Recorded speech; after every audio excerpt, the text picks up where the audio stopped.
Ilan na po yan, Aling Sonia? 65, 66, 67, 68, 69, 70. O, ayan, Princess. 70 lahat. 70 po? Ang dami po pala. Pabili lang po ako ng 2 piraso. Tag-isa kami ni Bebang. Ano ba yan? Bakit naman ito yung binigay sa akin ni Ninang? Ay, ayun si Bebang. Baka matulungan niya ako. Bebang! Ano yun, Princess? Meron akong malaking problema. Ikaw? May problema? Ano yun? Kasi yung ninang ko, binigyan ako ng pera, 1,000. Oh, dapat masaya ka, Princess. Binigyan ka ng pera ng ninang mo. Oo nga, binigyan niya ako. Kaso iting binigay niya, oh. Tignan mo. Patingin nga ako. Ito, oh. Hala, lagot! Ayan yung bagong pera! Kaya nga sumakasakit yung ulo ko dito eh. Baka mapano pa to. Bebang, ikaw kaya gumamit, bili mo sa tindahan. Naku, Princess, ilayo mo sa akin yan. Baka matupi ko pa yan. Pagalitan pa ako at hulihin ng pulis eh. Anong gagawin ko dito? Alam ko na. Ibili na lang natin yan kay Aling Sonia para mapalitan ng barya. Ayo nga no, ang galing mo talaga, Bebang. Pabili po, Aling Sonia. Pabili po. O, Bebang, Princess, anong bibilihin yung 2? Pabili po kami, Aling Sonia. Ayun no, yung bubble gum, yung pintura. Pintura?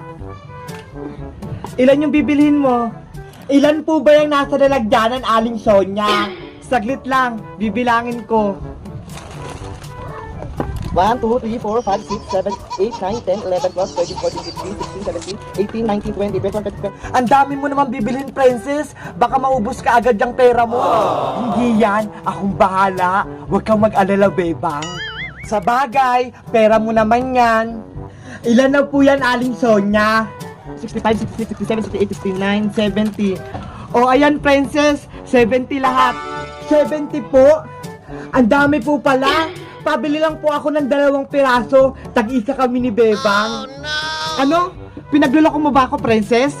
Pagtapos mo akong pabilangin ito lahat, 2 piraso lang bibilihin mo? Sige na po, Aling Sonia. Hindi naman po namin yung mauubos eh. Ang dami. Baka masira pa yung ipin namin. Kay Bebang, may sais pa yung ngipin. Sa'yo, sirang-sira na. Grabe naman po kayo sa akin, Aling Sonia. Maganda pa naman po itong ngipin ko ah. O, diba? O, eto na yung 2 candy mo, Princess. Salamat po. Ito na po pala yung bayad namin. Diyos mio, 2 candy lang bibilihin mo, Princess. Pero 1,000 yung pera mo. Tapos, yung bagong pera pa. Ang dami-daming bawal niyan. Ayoko niyan. Hindi ko yan tatanggapin.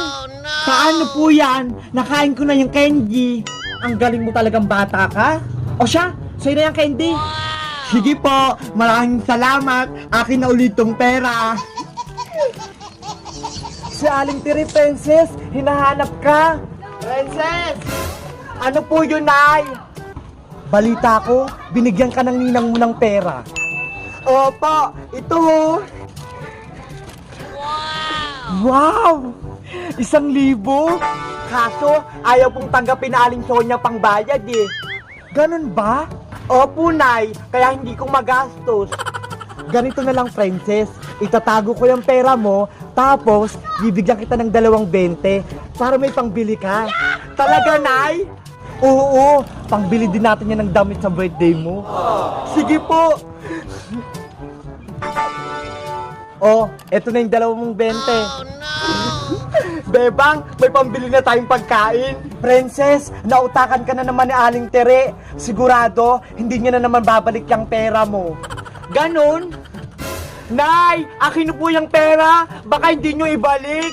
Ay nako, tumigil-tigil kang bata ka. Tama na sa'yo ang 20. Sabi ko sa'yo eh. Akin yan eh.